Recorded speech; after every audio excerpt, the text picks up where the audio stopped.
going on, everybody? We're back.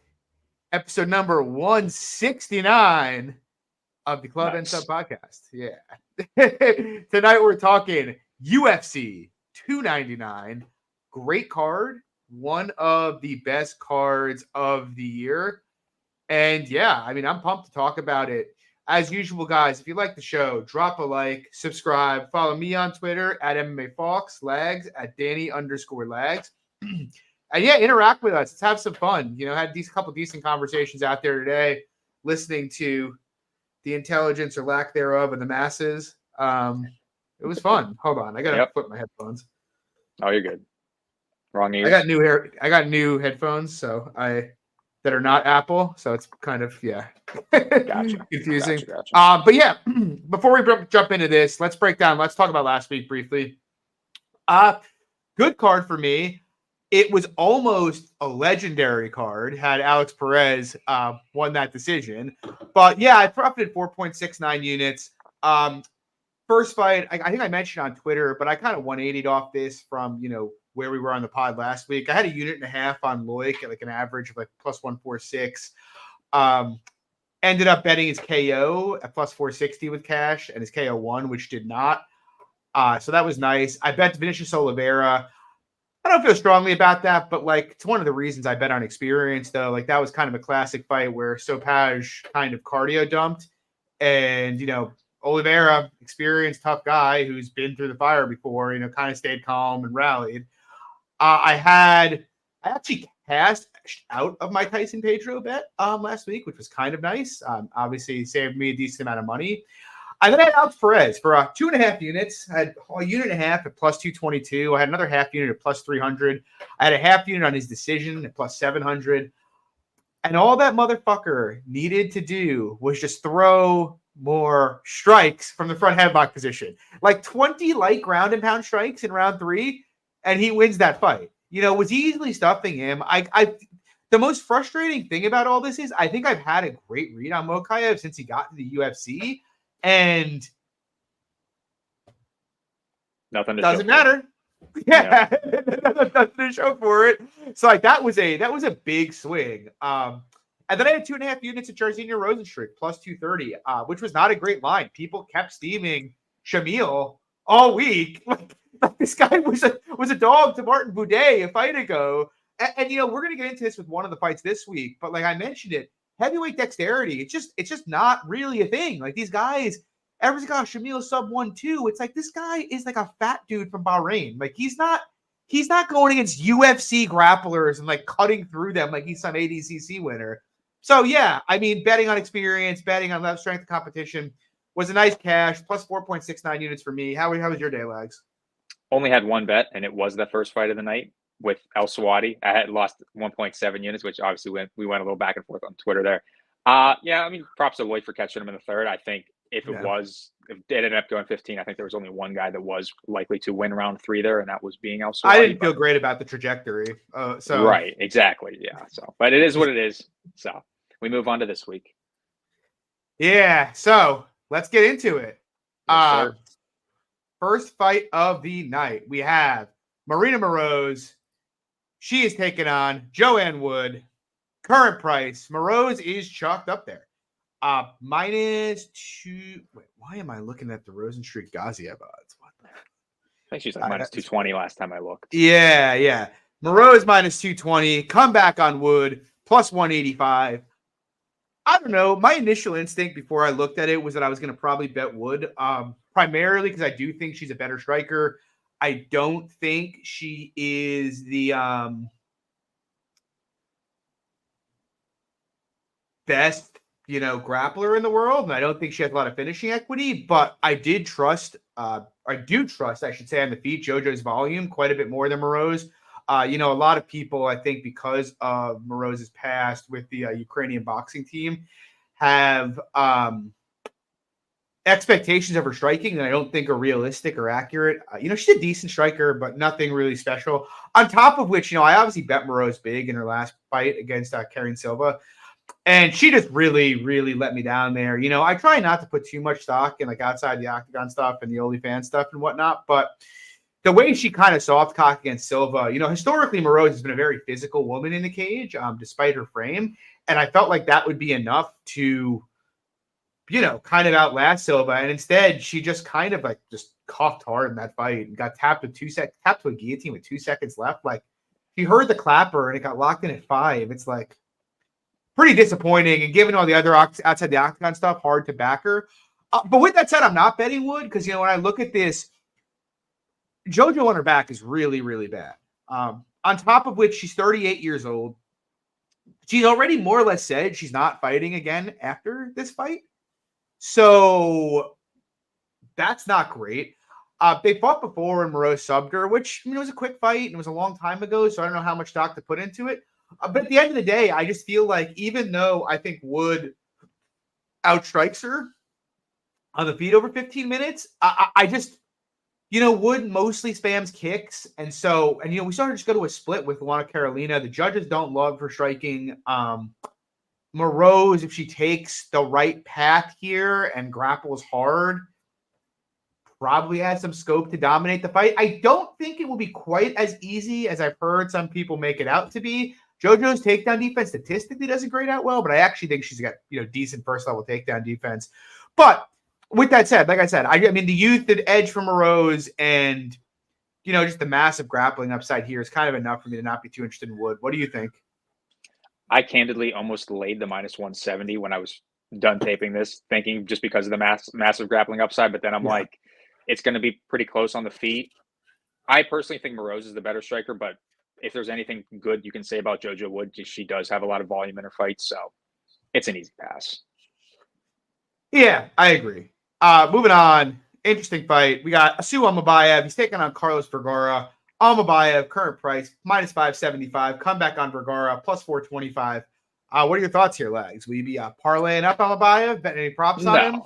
No. I'm not even probably going to be touching the fight, honestly, because I think it's interesting. I guess I'll get into that. I think the over-under, personally, I think is very determinant on Almabayev. If it goes under, I think it's an Almabayev finish. If it goes over, it's likely just Vergara probably winning a decision and just outlasting it maybe. Like I personally think if Almabayev is covering the line, he does find a finish. I just think Vergara just finds himself in precarious spots on the ground. Almabayev, I don't think he's like the second coming or anything like that. I think his striking is not very deep. Just some low kicks, some spinning attacks. His grappling seems all right. His cardio seems questionable. But again, decent grappler. I think he can land takedowns here pretty much whenever he wants.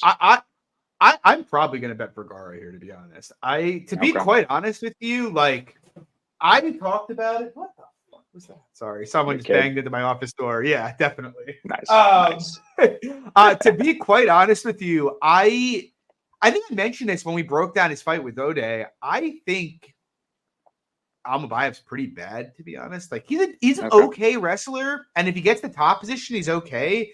But I feel like the market's looking at this and being like, Almabayev beat Ode on the ground. Like, what a grappling performance. When it's like Brian Kelleher looked like Khabib Nurmagomedov against Ode. The guy's really, really bad when he gets put on bottom. Actually, CJ Vergara looked pretty good when he got on top of Ode, who he's fighting here. So I just don't put a lot of stock in that. I don't want to say I don't put stock in the performance. That's the wrong way to put it. But beyond that, it doesn't tell me much about his trajectory in the UFC. On the feet in that fight, he was very, very low volume. He was very low volume regionally. His wrestling is okay, but it's definitely not elite. His control is okay, but I don't think it's elite. Like, you go back to this guy's regionals, he fought only bums until he fought Zach Makovsky in his last regional fight, or second to last regional fight. Zach Makovsky, he won that fight by split decision, and I thought Makovsky won it, to be honest. Now, that would have been a nice feather in his cap 12 years ago. Not when Zach Makovsky is 40, 8 years past his time in the UFC. And like Zach Makovsky, he was a decent fighter, but he was never really like an upper echelon UFC. He was kind of like upper tier, but not quite good enough. And I mean, he's a shell of what he used to be. And this guy went out there and looked pretty terrible against him. Went to a split decision with a 40-year-old guy who can't get back into the thinnest division in the UFC. So I'm very underwhelmed with him. Yes, if he gets on top of CJ, maybe he can dominate here. But I mean, CJ was able to scramble a bit with Tatsuro Taira, and personally, like I would make like Taira like minus 400 literally against Almabayev. I bet Taira against Vergara. You know, Taira is an excellent grappler. I don't get that vibe from Almabayev. I actually look, if he takes down CJ and subs him or controls him, I won't be shocked. He's minus 500. But I feel like he's going to have a hard time controlling CJ. And I think CJ's relentless come forward and pressure will probably start to get to him on the back end of this fight if he can't sub him early. So, yeah, I mean, give me the guy who's fought better. And also, on top of that, people are talking about Almabayev. He's a prospect. He's a 31-year-old flyweight. Like, not super old, but he's getting up there. This isn't a kid. He's got 20 fights. He's not getting better. He's very, very mid, in my opinion. So, yeah, I'm going to bet CJ. I mean, I'll pick Almabayev to win, but I think CJ at the price is pretty obvious to me. Moving on. I am curious to hear your take here. Interesting fight. We got Robeles Despaigne or Despaigne. I don't know how you pronounce it in Cuba. I think Despaigne. Taking on the great Josh Parisian. Current price on the debutante Despaigne minus 330. The comeback on Parisian plus 270. What are your thoughts here? Well, I was going to say, I hope you're going to let me start because I feel like you're going to have a long-winded breakdown on the Parisian side here because I know you have a bet on the Parisian side here. I know we joked about this, the tape at the end of the last pod, like, oh, what a joke of tape. And it really is. There's 4 fights. 3 of those fights end within 12 seconds. And the only meaningful tape, the fight goes about 5 minutes of the first round, and he's held against the cage for most of that round. And ref separates it, not much going on, and then he kills the guy. All these guys pretty much have had no professional fights. I hear a lot of just like, oh, this guy's some, this dexterity, oh, he's just some crazy athlete. Like, the guy hits hard, he's big, he's powerful. I don't think he's some crazy, insane, like, athlete, I guess, to put it that way. He's big, he's long. I think his win condition here is probably an early knockout, considering we have no idea what his cardio looks like. We have no idea what his grappling looks like. I would assume both of those are horrendous, given the tape that we have. But Parisian is just awful, man. I mean, like, watching the Bordeaux fight on rewatch, it's like he was gassed as well. He got hurt real bad, and like watching the shot that he got hurt by, it's literally Bordeaux literally grabs the back of his neck and just goes like he's hammering a nail and hits the side of his chin and drops him. Round 2, he goes for a body lock. Real quick. Round 2 goes for a body lock, almost takes him down. Easily should have taken Bo down and would have landed on bottom. Almost would have ended on bottom if Bordeaux wasn't such a zero on bottom and gassed as shit. Parisian ends up getting on top, ends up finishing him. But yeah, I think Parisian needs to out-cardio him, plain and simple. So let's hear your take here, John. But is this different than the Bordeaux fight? I knew you were going to say no. I'm not even joking. Before the podcast started, I was thinking, I'm like, John's going to somehow compare Despaigne to Bordeaux because of the ground game and the cardio and everything. I knew you were going to go that way. I mean, but is it like here's the thing: Robeles Despaigne, a giant human. This is a mountain of a man. 6'7", 86-inch reach. He is gigantic. He's also a Taekwondo specialist. Like, I truly can't really think of possibly a worse base for MMA than Taekwondo. And on top of which, it's not like Despaigne's got like 20 amateur fights, and he's been like, you remember Pereira had his first MMA fight in like 2013. Then he took a bunch of years off, was kind of training MMA on the side. Izzy was training it for years. Dude, this guy, I actually did some like deep research into this because for all the reasons you mentioned, Josh Parisian fucking sucks. Like, the guy is bad at MMA, no question about it. But like my just the way I think was like, this seems a little absurd. Like, this guy, for this line, he must have some crazy story that like makes me be missing something. But then you dig in, it's like, yeah, he was a bronze medalist in Taekwondo. 2019, the end of 2019, he decided he wanted to go pro MMA. And so he starts training at the end of 2019. Then the pandemic happens. So probably didn't train for like a year and a half. So this guy's he's been training MMA for like 2.5 years. And like, let's keep in mind, I'm sure he's not training full-time as a full-time MMA fighter. I'm like 100% sure about that. This guy's not, there's no money in Taekwondo. So he doesn't have like that much, training under his belt. And then I found another little interesting tidbit here about Despaigne when he was asked why it took him so long to go to MMA. He's 36 years old. And his answer was he didn't want to go to MMA because he was afraid to get knocked out. And he didn't really want to get knocked out. And eventually he was like, yeah, the money's better. I'm going to do it. Like that is, I mean, alarming. Like this is a concerning. guy who, he's been training for probably like 3 years in total. Who's afraid of getting knocked out? I mean, he's creamed a couple guys he's fought, but like they are absolute fucking bums. Now, look, can he knock out Josh Parisian? Yes. I mean, the line, he's minus 200 to win in round 1. I think he's minus 150 to win by round 1 knockout. So obviously the market is saying he's probably going to knock out Josh Parisian. I think that is the most likely of all the possible outcomes here. But I mean, given what we know about him, I don't really think there's a lot of reason to think this is some tough guy who's going to go to war with Parisian if he doesn't get him out of there early, for one. For two, I mean, you touched on it. The only fight that went past 20 seconds was his first fight, and he basically got held in the clinch for 4 minutes. Like, what happens if Parisian just comes out here and just shoves him in the clinch and just holds him there for 4 minutes, or, God forbid, hits a double leg? I've seen, like, 2 grappling entanglements with this guy, and to me, and again, a lot of this is conjecture on my part because I haven't really seen him about him. But the way he reacted and some of the stuff he was doing to like remove himself and separate just did not look right to me. I'm like very, very confident if he gets put flat on his back, this guy's going to be a total fish there.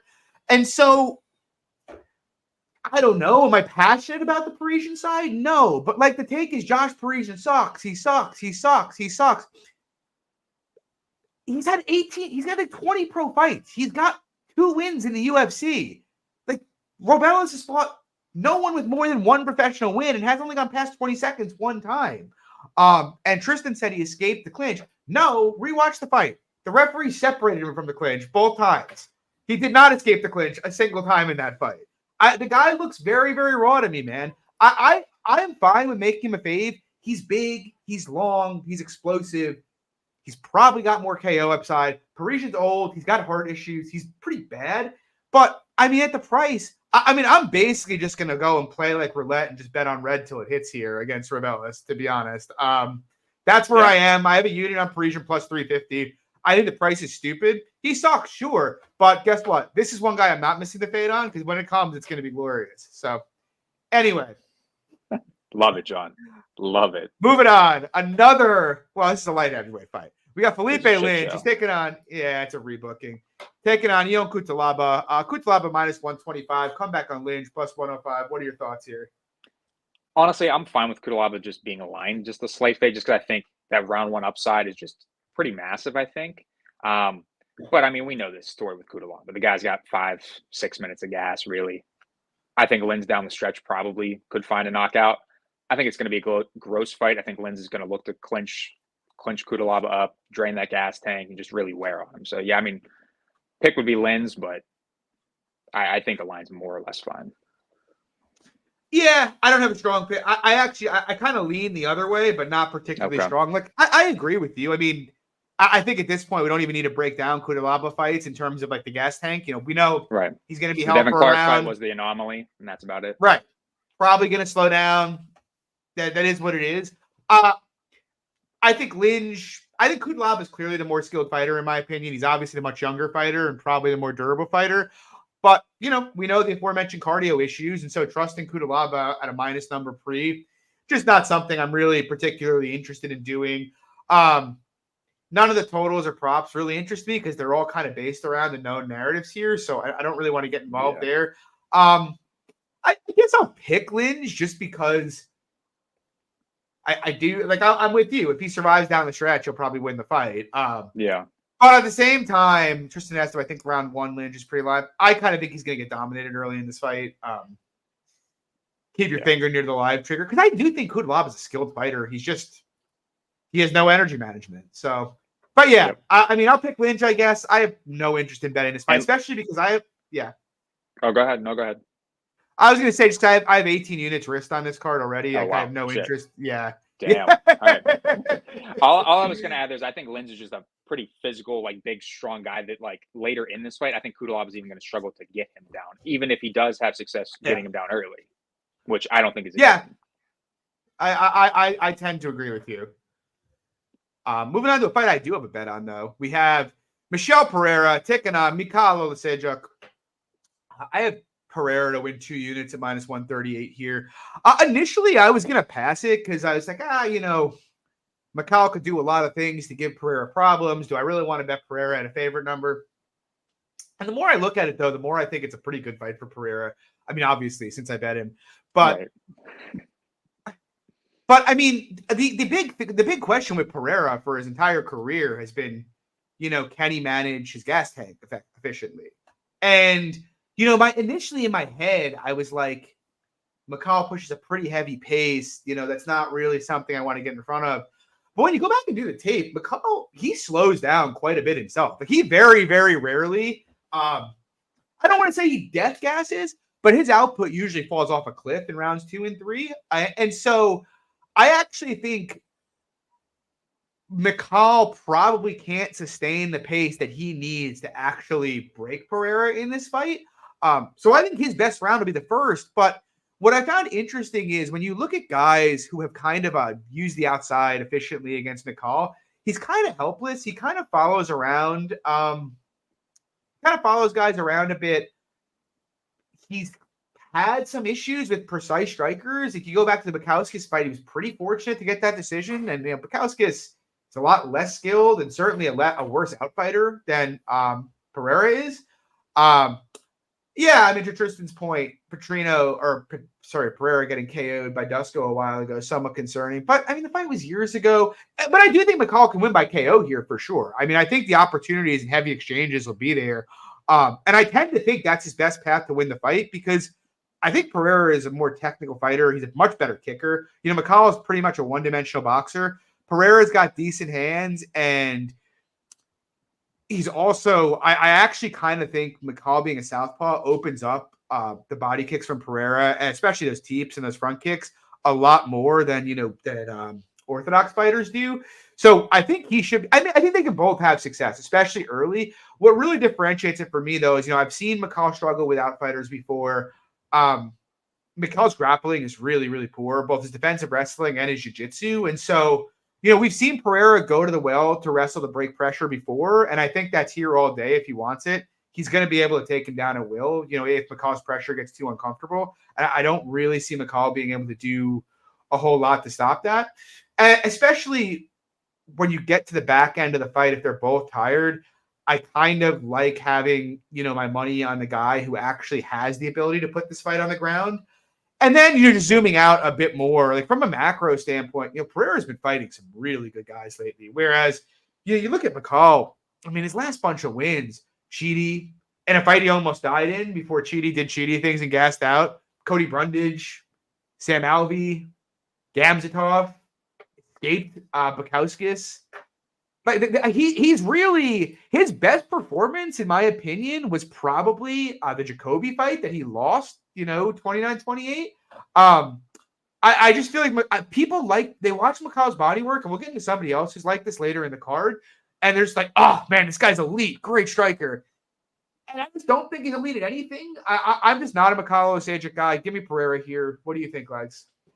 So I was kind of leaning the other way, but I'm going to end up passing, honestly, because of the two things that you have mentioned, really, and that being the cardio and the fact that I just feel like with the outside movement of Pereira, I just think McCall is just very open, and I feel like he could easily find himself just following Pereira around the cage, and Pereira could hit him with just some dynamic shit up the middle and just knock his lights out, honestly. So I'm fine with passing here. I think this is going to be a banger, and honestly, this is one of my more anticipated fights of the card. Yeah, this is an awesome. This is kind of where the card starts for me. Like if I take my family, my kids, and my wife out to dinner on Saturday night, and I miss all the fights prior to this, I don't want to miss them, but I'd be fine with that. This is where it's like strap in. We're off to the races. Oh, yeah. Like I was telling you, my brother was coming in town. I'm like, the first couple of first fight, bathroom break probably to Marose and Wood, and it's like, all right, then we're getting there. Agreed. Moving on though, cool fight here. Pedro Munoz taking on Kyler Phillips.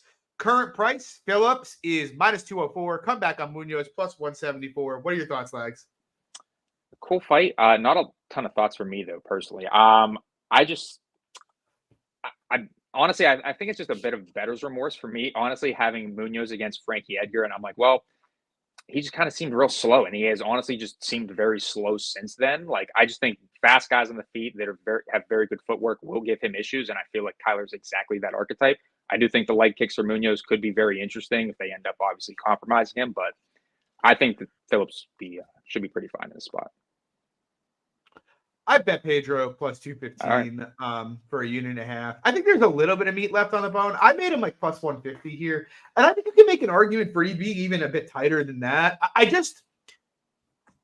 And Kyler Phillips, I'm not even like an anti-Kyler Phillips guy. I like his game a fair amount. He's a good striker. He's got good movement.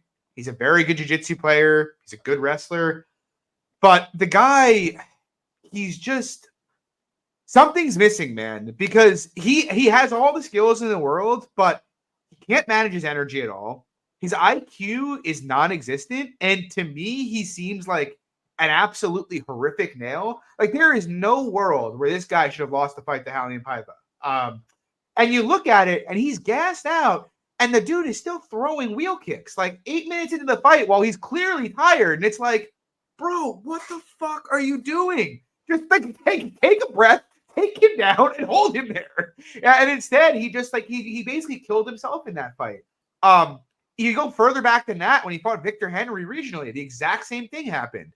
And then even in the fight since then, he beat Marcelo Rojo, easy fight, but he slowed down there too. He just can't pace himself. Last fight against Heoni, he came out and the fight was reasonably close, and you saw him gas out and lose round 3 of that fight too. And so I just don't know if the guy's ever going to put the pieces together. What I will say is what I think normally kind of gives Phillips upside beyond what his gas tank allows is the guy's a very good wrestler and jiu-jitsu player, as I mentioned. And so he can use that to kind of both rest and just kind of like give himself a break in space when his defense kind of starts to fall apart, which does tend to happen as he slows down. And that's kind of why I like Munoz here. For one thing, the level of competition Munoz has been fighting is night and day versus what Phillips has been fighting, if we're being honest. Heoni, I love Heoni, but he's like probably between like 20 and 30 in the you have a bantamweight in the UFC in that range. He's old too. Yeah, he's not the same guy. Not even close. Yeah. But that was a close fight. Whereas Munoz, he's really, his last fight with Marlon Vera, most of the MMA media scored it for him. It was a great fight. He's shown an ability to still fight at this level, beat Chris Gutierrez a couple fights ago. He's only been fighting really top-level competition. And in terms of this fight, I'm kind of with you. Like, I think Phillips could do his, I'm going to pick my shots, move on the outside, and now point him type thing. My issue is I think Phillips covering this price or showing this price relies on him having a perfect trip. And by that, I mean, I am like very certain he's going to slow down. I think we both are at the back end of this fight. Yeah. And Pedro won't. I think you favor Pedro pretty heavily in the third round. And so the question is, can he do enough in the first 2 rounds to win the fight? Well, for one thing, I think a guy like Pedro who throws heavy calf kicks could slow down the movement of Munoz or of Phillips a lot. We saw that in the Gutierrez fight. He was able to kind of slow Gutierrez's movement. Same thing with O'Malley in the O'Malley fight for Munoz. For 2, I touched on, Phillips uses his wrestling to break pressure and give himself breaks. I'm pretty sure he's not going to be able to grapple Munoz much here. Frankly, if he's tired and he tries to wrestle Munoz, I think it's a lot more likely he ends up getting himself subbed than he does with Munoz on bottom. And so for me, it's like we have a super durable guy who hits harder, who has way better cardio, who also chucks leg kicks like crazy, and is an insane anti-grappler against the guy with bad cardio, whose durability can be sketchy at times, who tends to rely on grappling to give his cardio a break. And even further, the guy who has all the physical attributes in this fight also has fought way better competition. To me, Munoz is like an easy click here. If he gets outpointed, he does, but I have to be on him here. Live betting Pedro after a round, I don't think it's crazy. I don't think it's crazy at all. I mean, but I also sort of think at this point, Lags and I have touched on this in the past, books and like market is kind of getting wise to gas bags, after a round or so. So, Like I know real quick, just I know we're probably not going to touch on it maybe too much later on the show with the live betting and stuff like that. But like I know some people will talk about like, oh, Jelton fails on his first takedown. I'll just live bet Blades. If the books don't think to change that almost instantly, I don't know. There is no edge. There is no edge that you're going to find there. So. Well, that's like we've talked about this a bunch, and I feel like recently it's like all the gas fat. Like you look at the Billy Q fights recently, right? And it's like you're no longer getting big pluses on Billy Q after a round because the books Billy are Q was adjusting. -220. He was -220 to Gabriel Miranda, that fight that just got scrapped. Oh, I know. Did it get scrapped? Yeah. Really? I'm pissed. I had that under 2.5. I was gonna bet Billy Q. That fight got scrapped. Miranda pulled out. No, but I mean, like his last fight, like Damon Jackson dog walked him in the first round, and it was like pick him after a round. Like the books are a lot wiser to that stuff than they used to be. But anyway, we'll move on. A lot of cards to talk about here. Interesting fight here. Curious your take, Lags. It's interesting, but obviously the line only goes one way here. We got RDA. He's taking on Mateusz Gamrot. Gamrot -455. The comeback on RDA +355. Any hot take here? Does RDA have another one left in the tank? No, I think really the Luque fight was all I needed to see, really, with the pace and the wrestling that Luque was able to bring. I think Gamrot can do that tenfold, really. I don't see much of an angle for RDA personally. Yeah, I could make a coherent case for RDA, right? I do think to a degree size probably played a role in the Luque fight, but dude, RDA is 39 years old at this point, and defensive wrestling was like never really his forte. No, I feel like Gamrot's going to get takedowns pretty easy. I don't think he's going to hold Dos Santos down.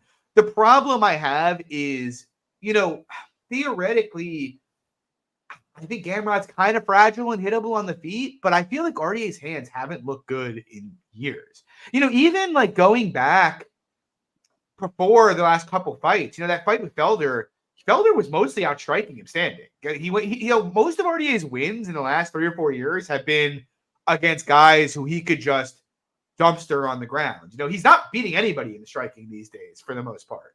And so, and I think a lot of that is, and on top of that too, even in those wins, like I think a lot of those wins, you can put a little asterisk on some of them. Like starting with Barber, it's like, okay, we know Barber is an absolute dog grappler. Yeah, Barber, that's an easy fight for RDA. Then you have Moicano, short notice 5-rounder. Then you have Felder, which I believe was also a short notice 5-rounder. Yeah. So yep. Felder was like 2 days notice, like literally. It was. So was Moicano, I thought, wasn't it? Wasn't it like 3 days or 4 days? So Moicano fought the week before, I think, or maybe 2 weeks before that. Yeah, he had right. just I think you're right on that. Yep. Yeah. Yeah. But yeah, and so I love RDA. The dude's a fucking gangster, but his striking has been folding for some time, and against a guy where I just don't. Go watch the Armand Gamrot fight. I just don't really see much scope for RDA winning the grappling here. I think I'd rather see. This is one where I'd rather see RDA's form and play. I'd rather play RDA +200 in a competitive fight live than play him +350 here pre and watch him just get dumpstered for 15 minutes. So another thing too. I know the lines aren't out for this though, but what are your takes on like a +3.5 here for RDA?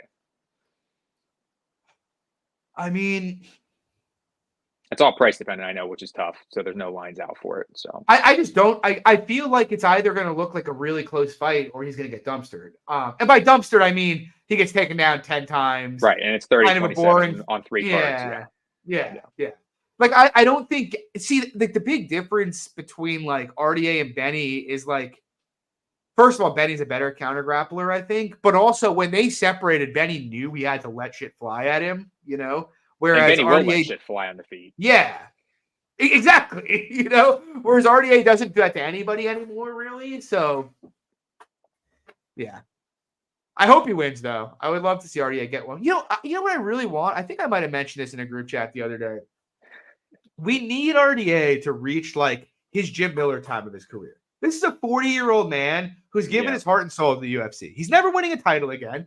Let this guy go out there. Let him fight short notice debutantes, commit homicides, and collect paychecks for like the next 3 or 4 years. Like give him the Darius Flowers. Like what are we doing here? That's exactly right. That's what I'm saying. Take him out of the rankings. Once he's out of the rankings, he's not going to be worrying about a title anymore. Go let him murder Darius Flowers. Like that is RDA deserves all the 50K bonuses he can get. The dude's like, he takes on animals on short notice all the time because nobody else will. You know, it's his time to earn some, you know, for some free money. So that's my view on it. Yes. Anyway. RDA Flowers, let's book it. Moving on. I got my biggest bet of the night here. We got Katlyn Sermonara, who I'm not calling Sermonara. For the rest of this breakdown, I'll be calling her Chookagian. And she also wants to go by Chookagian as well. No. Yes. I don't think so. Yeah. No, I saw it. I kind of skipped over that part of the interview where I was just like, I'm not like, I don't give a fuck. No, I sent the tweet before. I think I was looking at it, but yeah, she said when she spoke with her in July, she still wanted to go by Chookagian in her career. If that's changed, I'll modify it. So, yep. Yeah. Now she's fighting Maycee Barber. Barber minus 200. The comeback on Chookagian plus 170.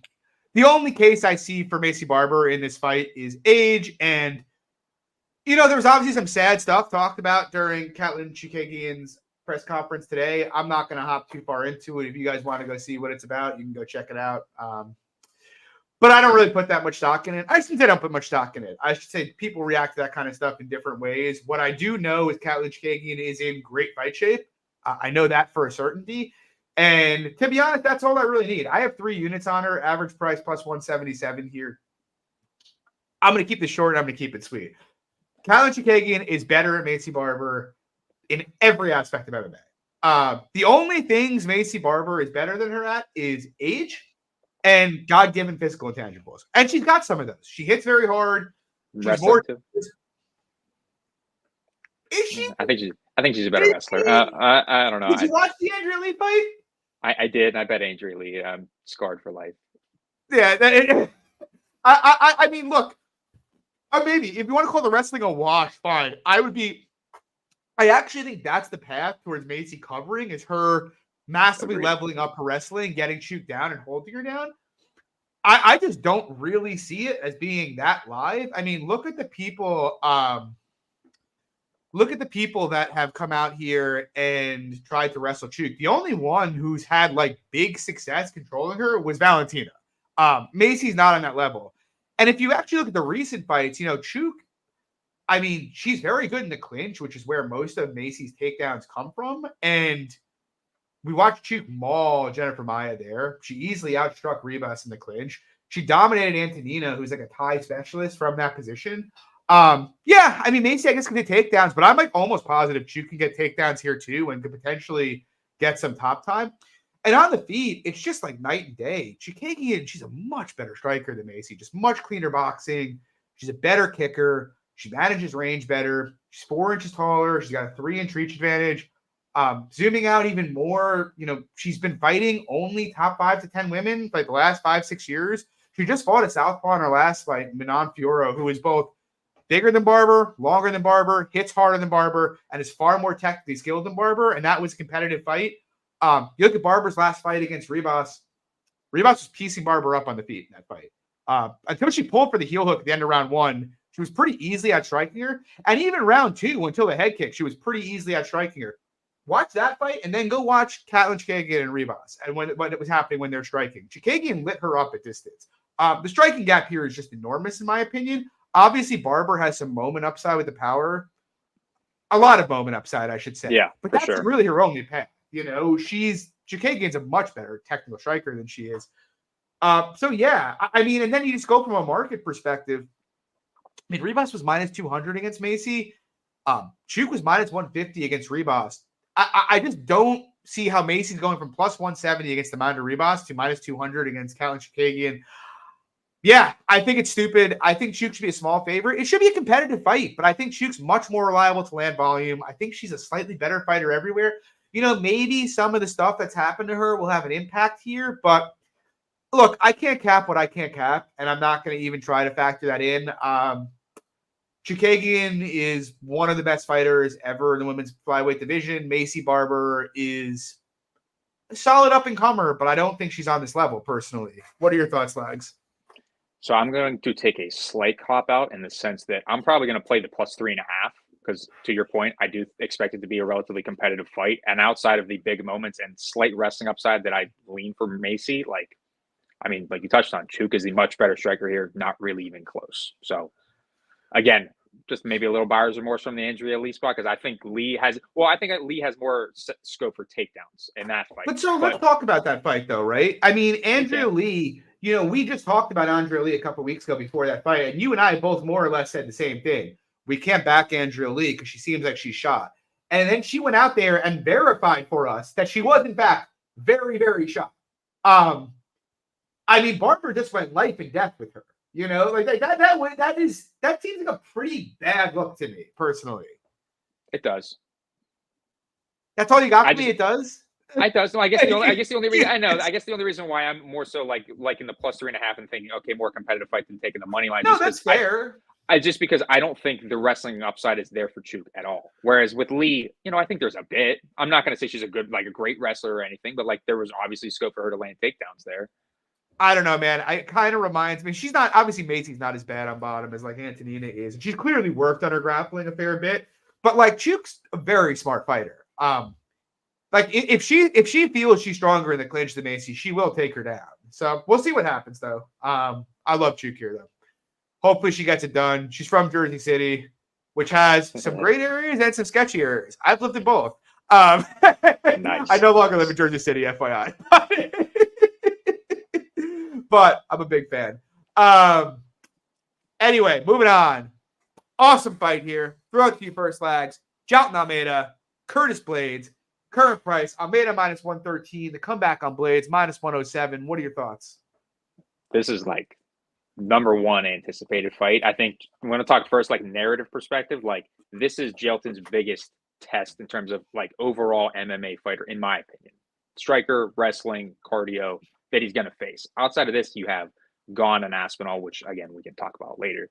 But I mean, this is just massive skill gap. I think in terms of overall fighter, in my opinion. So Jailton, we want to talk about his striking. He throws no distance strikes at all. Throws front kicks up the middle, try to close distance. Throws high kicks up the middle, try to close distance. And then he shoots in like Micah Parsons for a takedown. And he gets it most often because for the most part, when you look at the run, I mean, none of these guys are complete fighters in the sense like Blades, good striker, good wrestler. Jairzinho, Lewis, Shamil. I mean, these guys are not good defensive grapplers in the slightest bit. I think it's a big question of whether or not Jailton can get him down in those first couple stretches because there's really no relevant data that we have of Blades grappling. You have to go back many, many years, obviously. So I think that's a huge question. I think outside of the first round, though, I struggle to see if Jailton winning this fight, winning minutes in round 2, in round 3. I like the under 1.5 here at plus 120. I think it's a massive overcorrection. Yeah.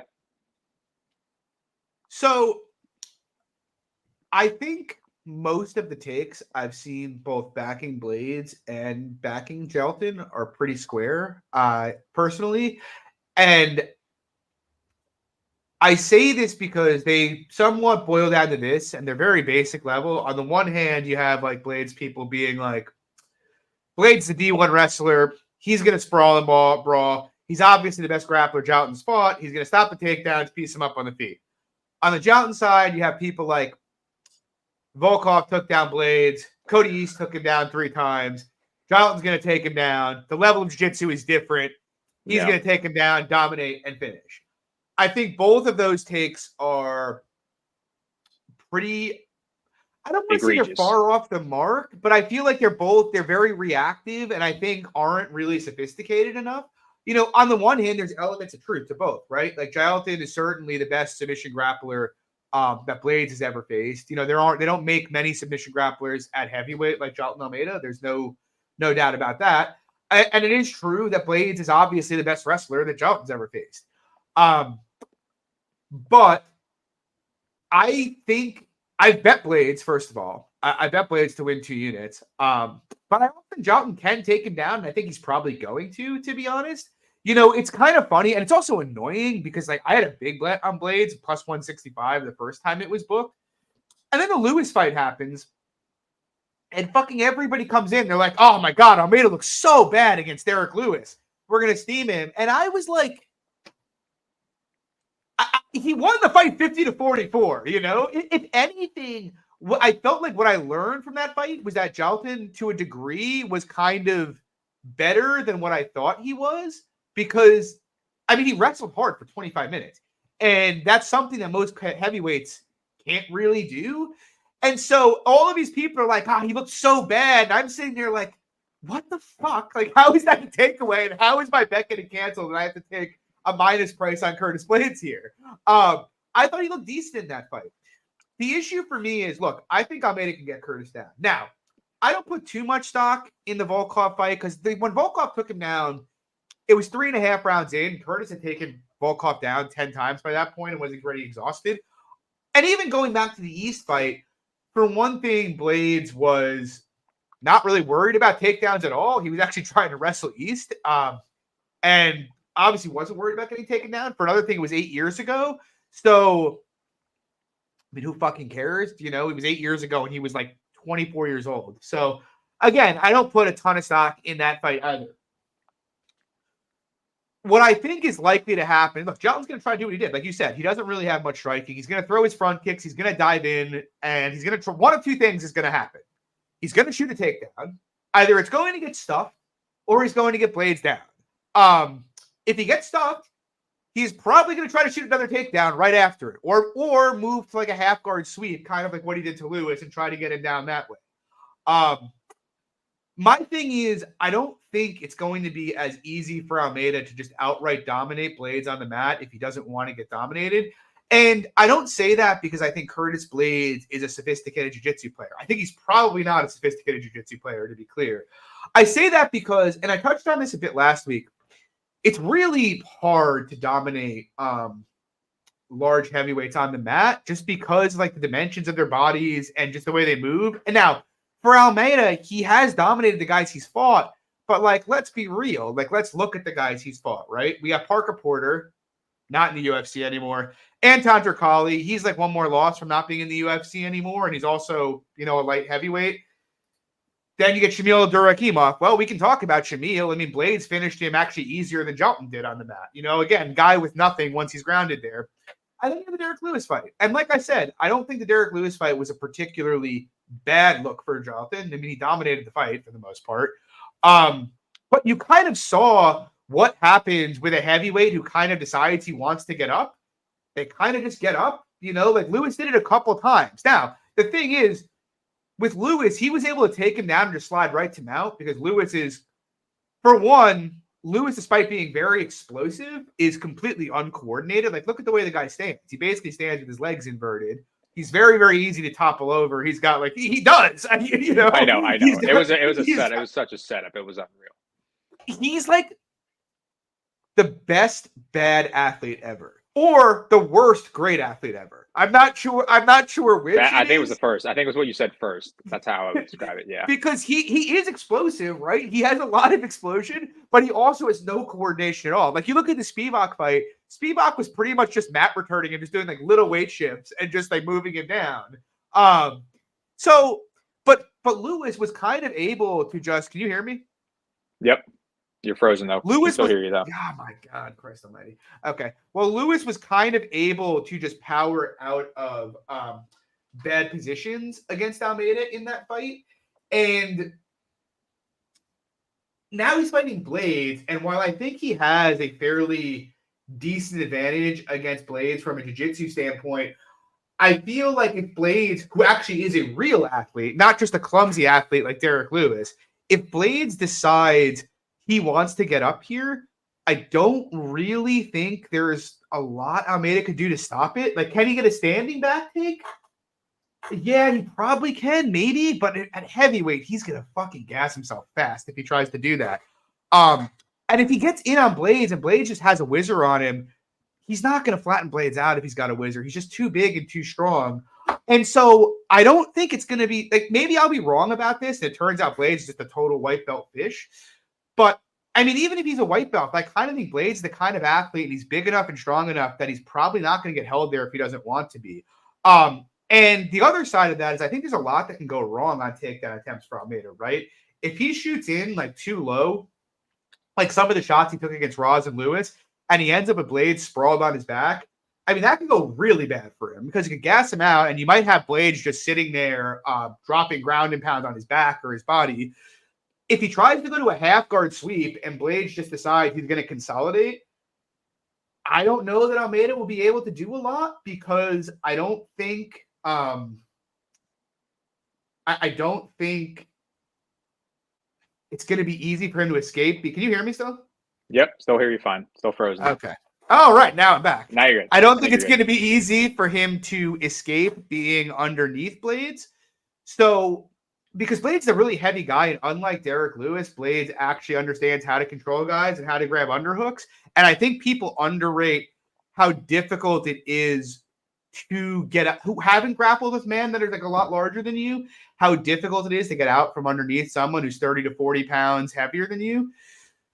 So I think that could all go wrong for him. And like, if they're standing, I just trust Blades a lot more. He's a much better striker. And so ultimately I look at this fight and I'm like, yeah, Jalton, I think Jalton is probably going to take him down 1, 2, maybe even 3 times.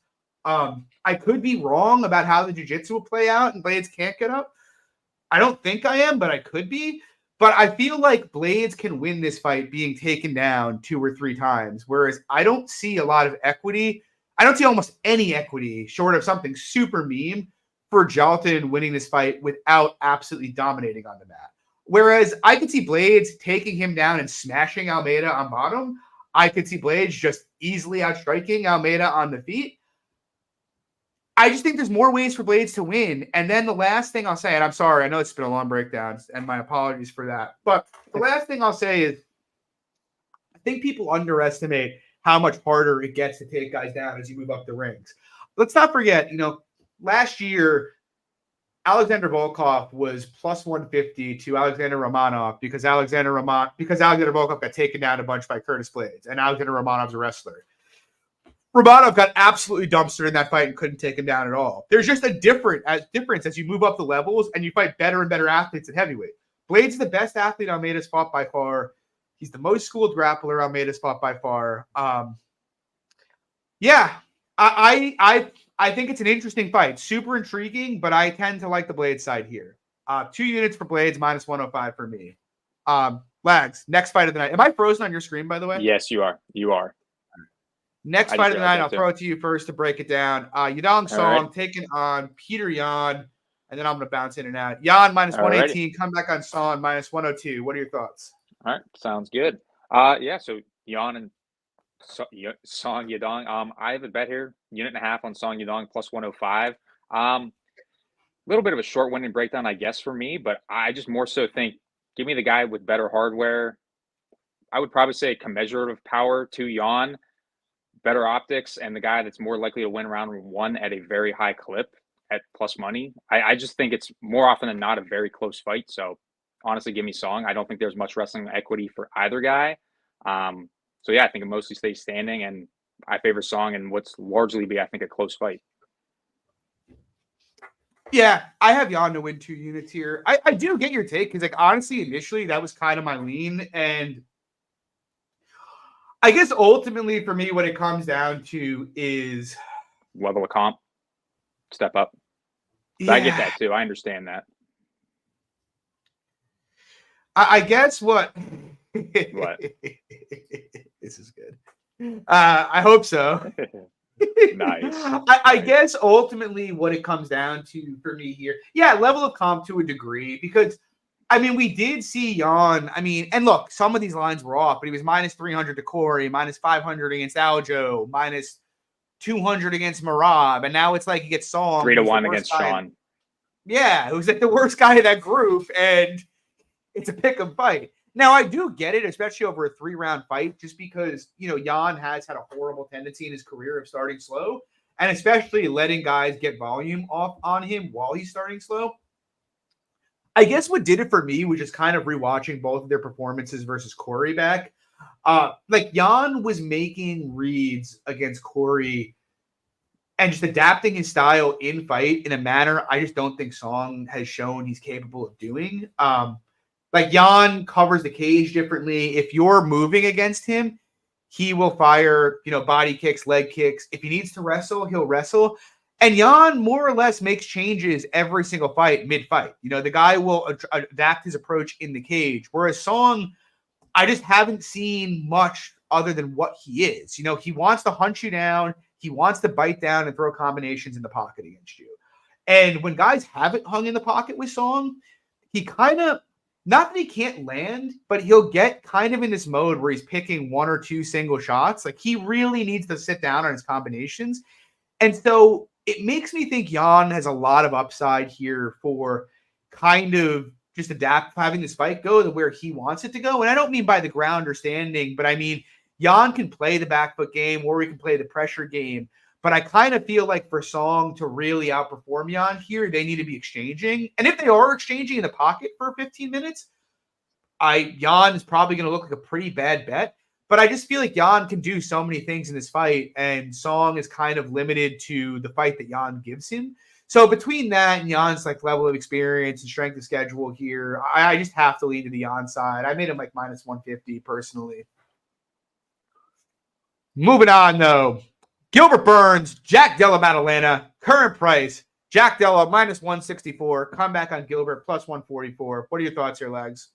Another electric fight here. I played the under 2.5 rounds, minus 130 to win a unit. I think it's a pretty binary fight in that sense that I think that if it stays standing, Jack is likely to knock out Burns. I don't think Burns, like we've touched on this podcast before, doesn't have the greatest chin.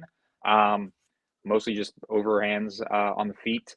And obviously, if Burns is able to get this fight to the ground, which I think he definitely can, which obviously we've seen in Jack's recent fights, his grappling is just not really there.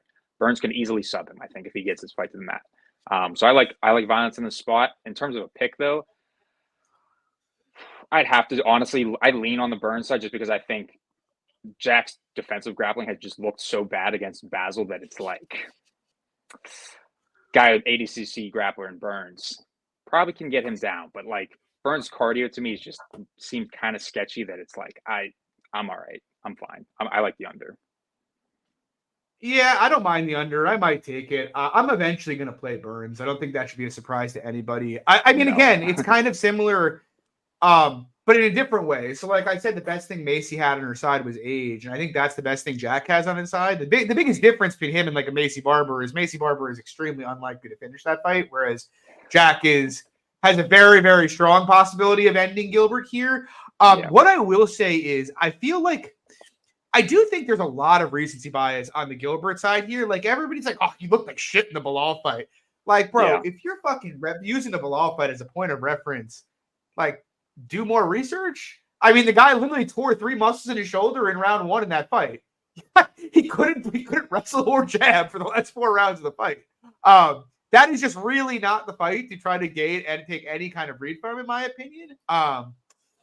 Now, he is obviously getting older. I don't think Gilbert has ever been the most durable of fighters ever.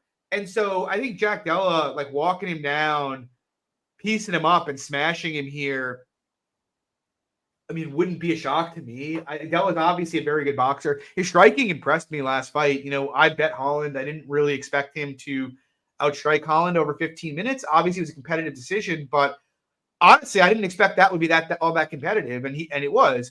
But I feel like that's really all Jack has. And, you know, I'm going to sound like a broken record, but here's the truth. Jack ends up on bottom. This guy is, I don't want to say it's an insta-sub. Like, that's a stupid take. He obviously hasn't been subbed to date, but he's bad on bottom. Like, objectively bad. And Meave almost subbed him. Meave almost subbed him 20 seconds into the fight, you know? I know. I see people comparing, like, Basil's wrestling to Gilbert Burns. Like, what? I say this as a wrestler. Like, I promise you, Basil Hafez is not a better wrestler than Gilbert Burns is. I promise you. It's just like people are like, oh, you know, he defended like 17 takedowns against Basil. He did. He got taken down 3 of the first 5 attempts Basil shot on him, though. Another narrative that keeps popping in is, oh, he kept pulling guillotine. He did, except the first 2 times he got taken down were just straight blast doubles where the guy's hands just didn't get down fast enough in time. So Jack's got problems in the grappling. There's no doubt. Now, I will say he's young. He's getting better, obviously. I even think his defensive wrestling is getting better. I didn't think it looked good against Basil at all. I don't really care what the stats say. Basil was death gassed 4 minutes into that fight. Most of the entries he had after the first round were garbage. But I did think Jack was doing a better job prior to that of kind of getting his sprawl on. The difference is I think Burns he has a takedown diversity that Basil doesn't really have. Like, he can go to the upper body and like turn the corner in a way Basil just can't. And so I think if Burns gets his hands on Jack, Jack's in big fucking trouble, to be honest. Will he sub him if he gets it down? I don't know, but it's pretty live. I mean, Anjos almost subbed this guy. Amiv almost did, to your point. I mean, Basil got over a round of control against him. So I think Burns subbing him is live. With that said, Lou asked, do I think JDM KO as much? Not really. I mean, I'd rather just bet his money line at minus 150, honestly. Like, you're going to pay 40% for KO. I'd rather just pay 60% for the ML. But I don't know. I mean, it's an interesting fight because Jack had all the macro factors here are kind of on Jack's side. He's obviously, he's much younger. He's a more dangerous striker here. His trajectory is on the way up, and Burns is probably on the way down. The grappling edge is substantial here, though, in my opinion. And it's something you get past. And I also can't get past the fact, Burns has had grappling success against really, really good 170-pounders, whereas Jack has had really looked pretty bad against some pretty mid 170-pound grapplers. Like, Anjos is fucking horrible at grappling. Not horrible. He's not very good. Even Basil is like, he's not a guy who was like insta-subbing a bunch of guys regionally either. So, yeah, I don't know. I will say this. I think the one thing that's possibly being overlooked is Burns just nuking Jack on the feet. Like, Burns KO is up near plus 1,000. Dude, the dude almost put Usman out on the feet. The guy throws fucking hammers, and Jack will bite down and swing with him. Now, I think Jack wins that fight more times than not if they swing, but I do think Burns could KO him standing here. I don't know. I kind of think it's a pick 'em fight to lean Jack. Maybe Jack minus 120, minus 125 range, just because I do think you have to give some credit to the youth and Burns being off an injury and being old. But I mean, I don't know how anybody could really be putting like real money down at Jack at Juice. That's just like, it's like me, or it's like, yeah, I don't even want to get into it. It's like Armin and like Vieira all over again. I mean, Jackson has much better takedown defense than Armin, but I'm like, it's kind of the same dynamic if Gilbert gets on top of it. Like, could you really be comfortable betting Jack at a minus with that dynamic? I don't see how. So, but that's just my opinion. We'll see. Anyway, moving on. We got Big Mouth, Kevin Holland. He's taking on Michael Page.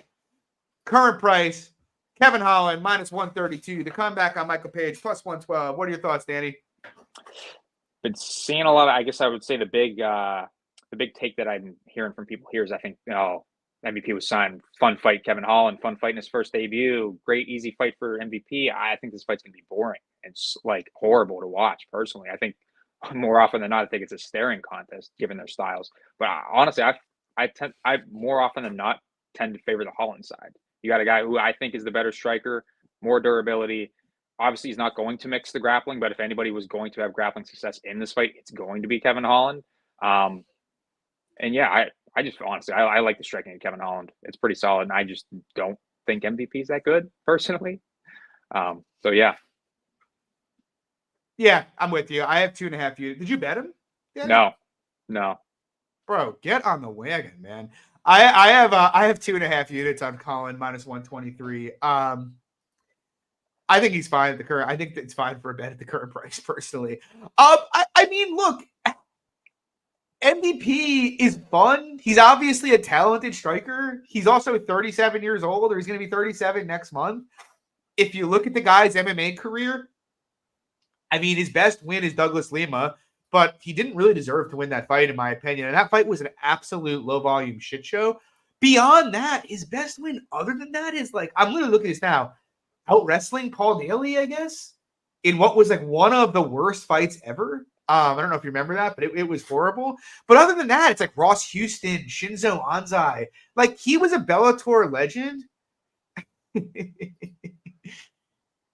We'll see. He was a Bellator legend. They could be whack takes or they could be right. We'll see. He was a Bellator legend, Michael Page, but like he was in part a Bellator legend because they kept. I mean, the guy was like minus 800 to minus 1,000 almost every fight for like 5 years because they literally would have him on England cards. They'd throw out some bum to go for him to knock out, and he would do it in spectacular fashion. I enjoyed it. And I think he's a talented striker. Like, don't get me wrong. If you were to take them to a kickboxing school, I think most people would probably say Page is a better striker than Kevin Holland is. But the truth is, Page, even at his absolute best, was always kind of low volume. He wants to counter you and make you come to him. He's not a very good wrestler. His durability is kind of a question. We don't really know what it's like. Obviously, Douglas KO'd him viciously, but that was kind of like, it was kind of a weird KO. He had his leg kicked out and then got his head like taken off by an uppercut. Hilarious. It was hilarious. But like when I look at this fight, it's like, yeah, I think Page is probably a better technical striker than Holland is. The thing is, Holland's volume is a lot more reliable than Page's is. Like, he's going to take it to him. You know, Wonder Boy, I've seen takes that, you know, this will be a boring fight, but like, look at Wonder Boy. Wonder Boy's another guy who's kind of happy to have the fight you want to have. And Holland came at him like 100 miles an hour for about 3 straight rounds in that fight. And I actually think he'd be well served to do it here because Page will probably throw back a lot more. And I think he'll land pretty hard on Kevin if that happens. But of the two, I think Holland does hit a little harder with his hands.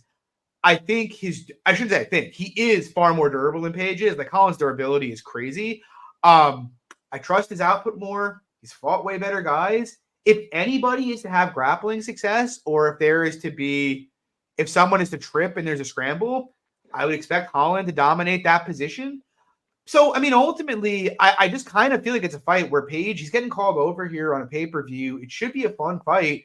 But, I mean, I think Holland's got a volume edge. He's got a grappling edge. I think he's got a pretty big finishing upside edge, in my opinion.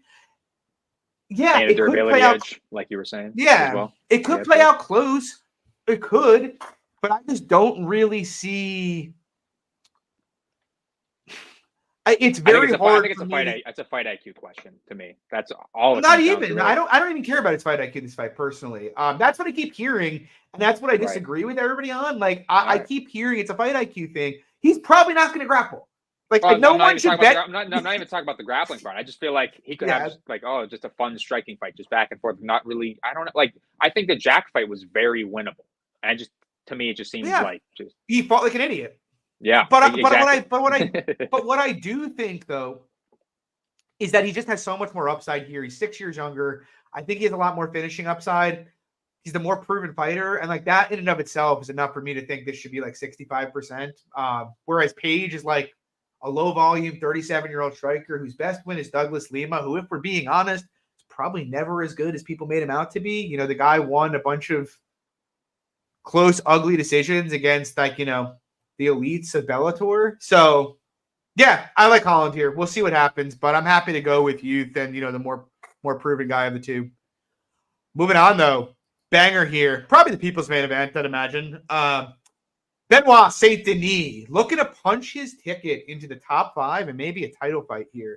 He's minus 205 this week. He's taking on Dustin Poirier at plus 175. What are your thoughts, Lex? Not necessarily a hot take, and I know we're definitely going to disagree on this one, but I'm Poirier, in my opinion, is just a bad defensive grappler, and he has been. I share the same opinion, honestly, that Tim does from Tim and Gugabe. I think Tim really spoke on this well. It's just that Poirier, Gaethje, and Chandler have just kind of been avoiding the grapplers more often than not, just fighting in that same circle, and I kind of think that's more or less the story, really. I think now BSD for sure, his striking is definitely fairly hittable on the feet. Throws hammers, vicious body kicks, and high kicks as well. But like, the guy is so hittable. Just trying to implement his game that I think Poirier easily could crack him, put him down. But I think BSD just seems like such a tank that I think he could land takedowns and find a finish here. I think he could wear on Poirier. He just seems like such a brute on top. So I'm picking BSD by finish, but I know it's definitely not a hot take. I think it's Dustin season, to be honest. That's fair. I'll be betting Poirier this week. I think the line's going to go up, though. We've seen this year specifically, like the last 6 weeks, and maybe it's because favorites have been winning at such a high clip, but it does seem like, I'm sure you've noticed it. Yeah, it's been like the past 4 weeks, I would say, mainly that we've seen crazy. I mean, dude, Shamil closed like minus 190. I was like sitting there last weekend, like, is Rosenstreich about to come out here with like a torn Achilles? Like what is going on? It's been crazy. The big juice has just gotten steamed like crazy. And I mean, Benoit, I think both sides, this is probably a pretty popular fight to bet on. It looks that way from everything I've seen. Seems like everybody's got a take. I guess for me, my take, and it's not just level of competition, I just feel like Benoit is getting, he's a fun fighter. Like I think we both bet him against Bonfim. Like he's fun. I did not. I bet him against Bonfim, but like he's now like the same price against Dustin Poirier that he was against Matt Frivola. And the obvious take here is about like how bad Poirier's grappling was.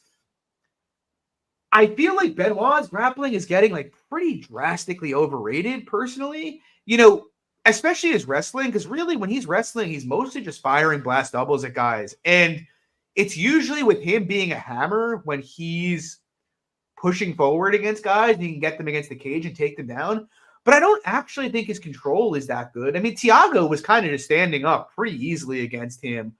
He got a body triangle in again at one point against Bonfim, but it's not like this is Aljamain Sterling, who if you turn your back to him, he's just immediately hopping into a locked-in body triangle. It's nothing like that. I actually think if Poirier, I'm actually more concerned with Poirier doing what he did in the Oliveira fight and being so afraid of getting his back taken that he accepts guard. Because I actually think if he gets up, and gives his back here, he can probably get a fine. Like people forget, but like Benoit got taken down by Gabriel Miranda. Got taken down multiple times by Matt Frivola. He got taken down pretty easily by Thiago Moises. Like he's a decent wrestler, but he is not an elite wrestler by any stretch of the imagination. Like I promise you. And even in his jiu-jitsu, like it's decent, but he's not Charles Oliveira. I actually think Michael Chandler is probably a better grappler than Benoit.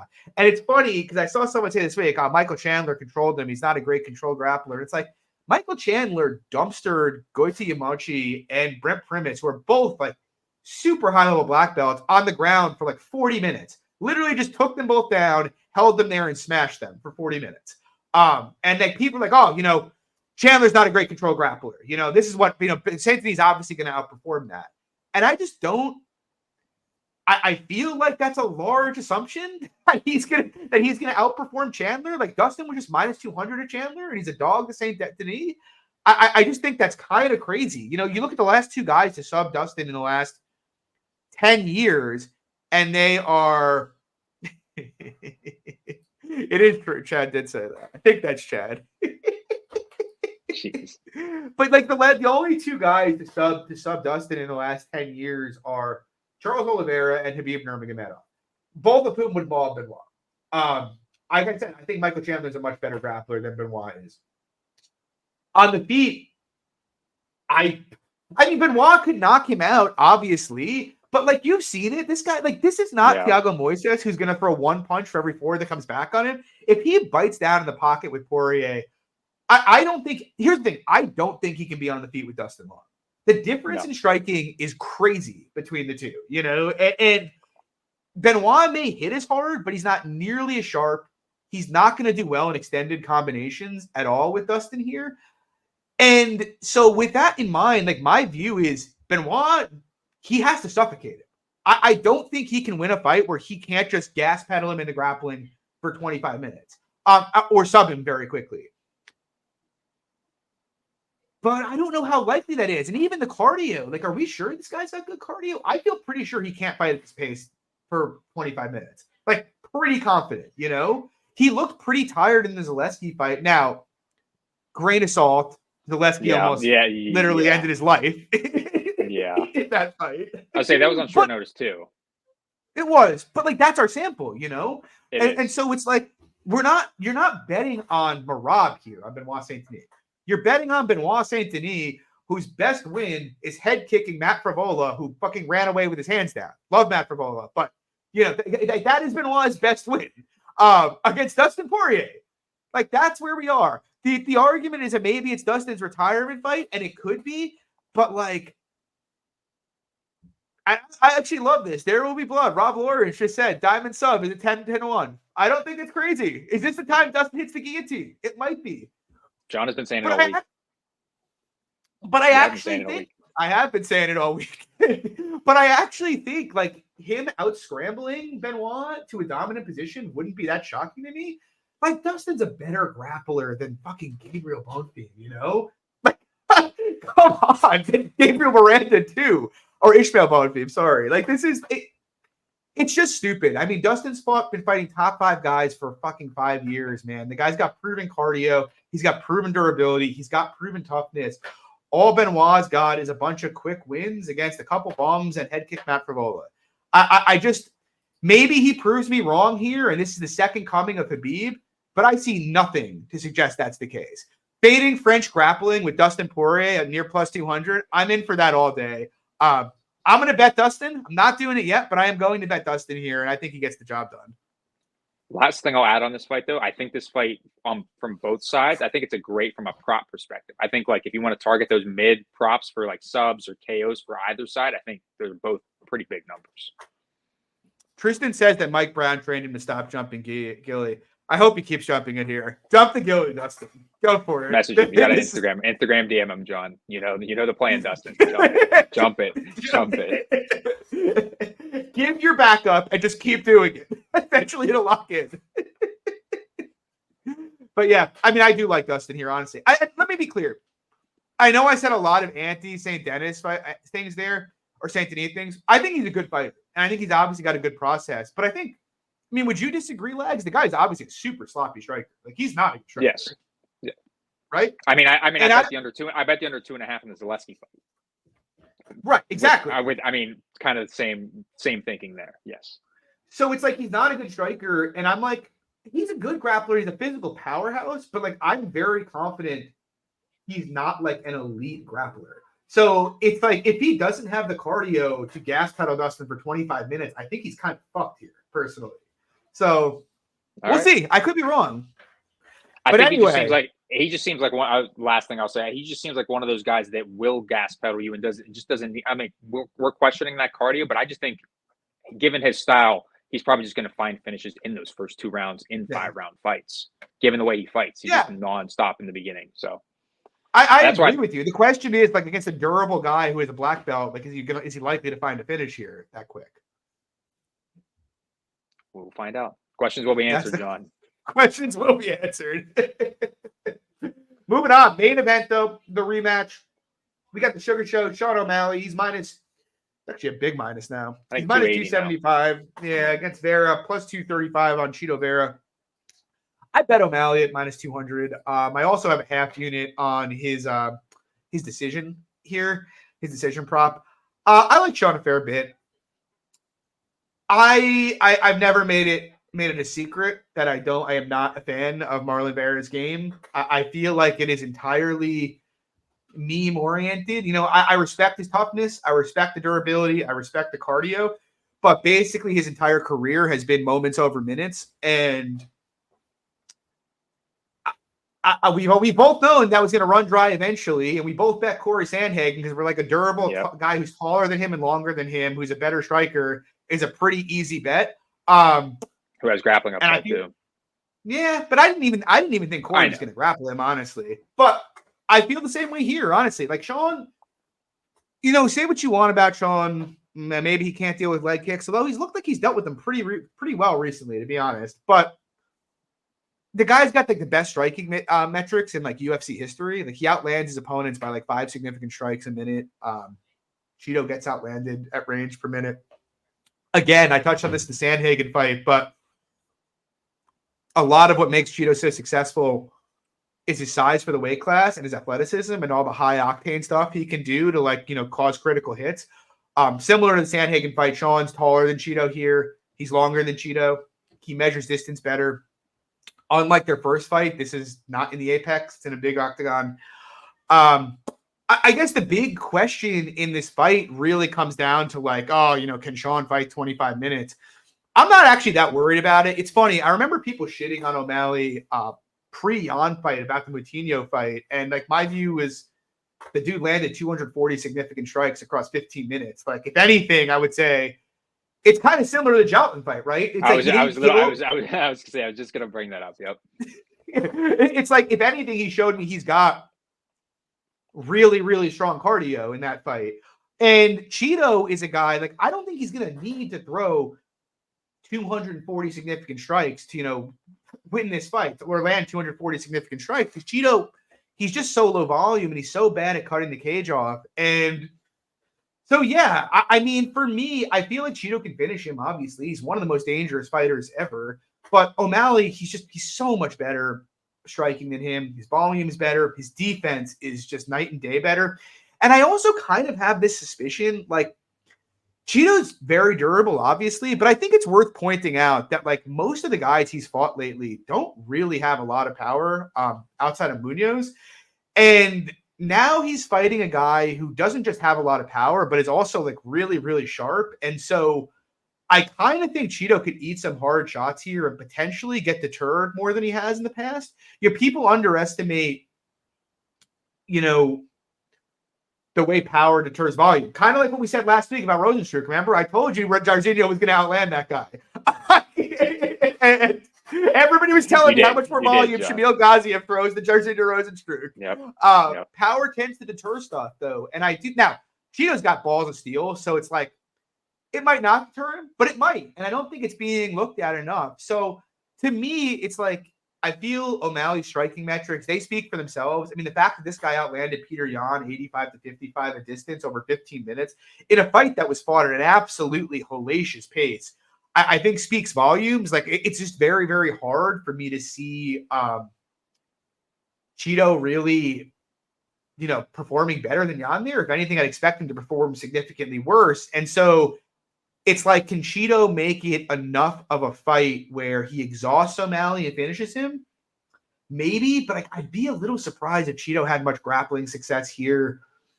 And, you kind of saw it with the Sandhagen fight. He was trying to make it that fight and do his come forward thing, but, like, Sandhagen has good movement, just like O'Malley does. I just don't think he's going to be able to do the kind of attritional work he's accustomed to doing here. But look, all that said, Chito's a great finisher. He obviously can finish both on the mat and on the feet. I think you have to give him like 15 to 20% chance to finish the fight there. I don't think he has much decision equity in this fight at all. And I think it's going to go the distance. So I like O'Malley. This current price is probably about right, personally. But I like O'Malley decision too here. I actually think that should be like minus 125. What are your thoughts, Lex? Yeah, I was going to say, with you touching on Chito's chances to win a decision, I think his path to victory in general in this fight is more so drawing dead to a knockout, because I don't think the big moments, I don't think he's going to have enough big moments, let's put it that way, based off of how Sean fights. And I think he's going to be such behind an 8-ball after those early couple rounds, just because we know traditionally Chito's slow start. I could easily see Sean winning first 2 rounds here, and then, okay, he needs to win one of the next 3. So I could easily just see this being a 4-1, 3-2 Sean. I think at current pricing, I think if you want to just take Sean decision or Sean 4-5 decision at minus 120, I think that's good. I think GTD is pretty good. Yeah. So that's kind of like my point, right? Is it's like you either need O'Malley to soft cock like really hard and have, but even if that happens, like let's say it turns into a staring contest, well, I'd still much rather have my money on like the sharper, more accurate, better defensive fighter, even if it does turn into a staring contest, right? Yep. I'm fair with that. Yep. And then that's more credence, I would say. Yeah.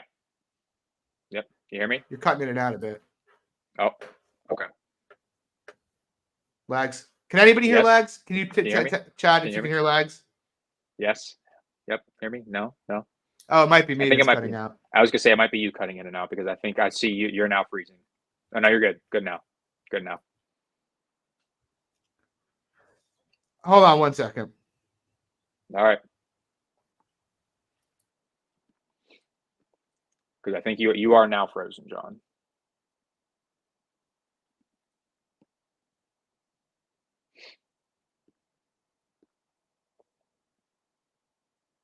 I think it might have been you. I don't think it was me.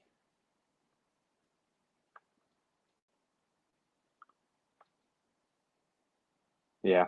Yep. Yeah. Yeah, it looks like it was you, John. That's all right. All right.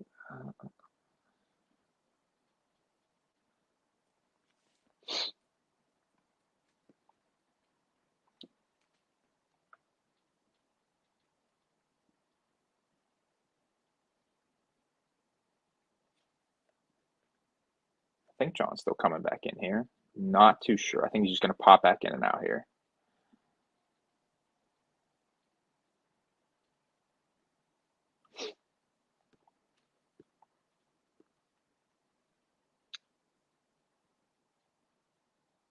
I just want to see something first to see if he is coming back in.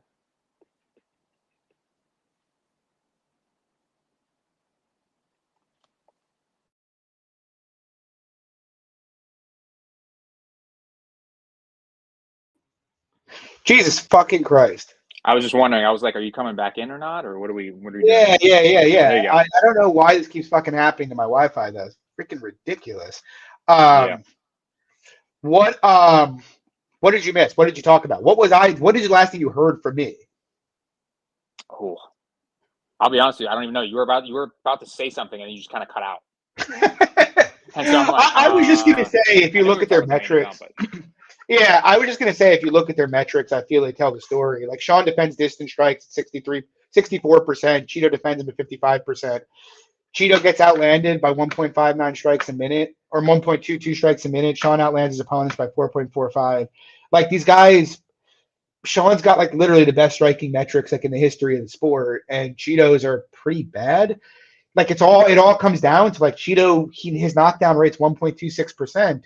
But Sean's never been knocked down. Like, Sean's got pretty good takedown defense. Chito's a pretty bad wrestler.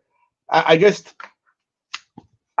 really see it on the Chito side, but we'll see. I mean, it'll be fun. I mean, I think it's just a really bad last thing to really leave everybody with. I think it's just bad looks to be fighting that close with both Dom Cruz and Pedro Munoz. I didn't bet Pedro. I did bet Dom against it. I did bet Dom too. So that's the other thing, right? Because, like, the comment, I've seen a few people talk about Chito's strength of schedule being so good, but it's like, Pedro's a good win. That's a good, solid win. But, like, other than that, it's like Rob Font's washed. I mean, Frankie Edgar washed. Dominic Cruz washed. Like, he's got some good names, like some good pelts on his wall, but it's mostly come against guys who were just totally shot. So, whereas, regardless of what you think of the Yan decision, that was a very close fight.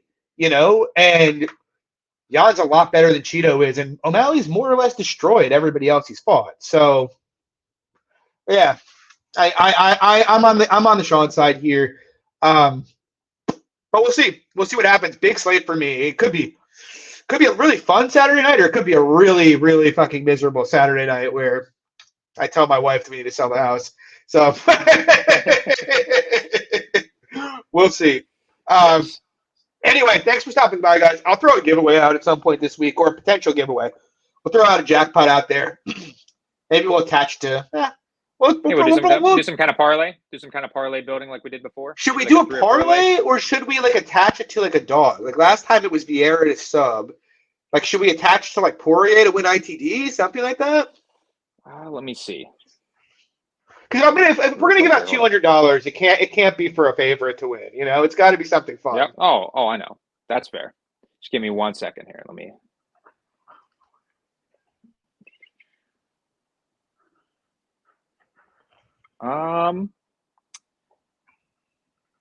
You know what? How about this, John? How about we do? What about Kevin Holland sub? Yeah, we can do that. Yeah, all right. We'll put out a tweet for it. I don't want to put it in here because people will miss it. We'll put out a tweet describing it exactly, but we'll have a giveaway attached to the Kevin Holland sub. So you can do it. Anyway, guys. But... Yeah, no. We'll do it. Thanks for stopping in tonight, guys. Drop a like and subscribe, please. If you have not, there's people in chat. Drop a like. It would help us out. Sure. We'd appreciate it, please. Yeah, chat. Drop a like. Looking at you, chat. Chat and chat. But yeah, if you guys don't follow us already, you can follow me at Twitter, me on Twitter, John at MMA Fox, Lags at Danny_Lags. We're never gonna call it X. It doesn't matter if it's 5 years from now and everybody calls it X. Never fucking happening. It's Twitter. But yeah, guys, good luck on your bets this weekend. If you disagree with us, good luck. If you agree with us, hopefully we cash together. Otherwise, have a good one. We'll see you next Wednesday. Peace.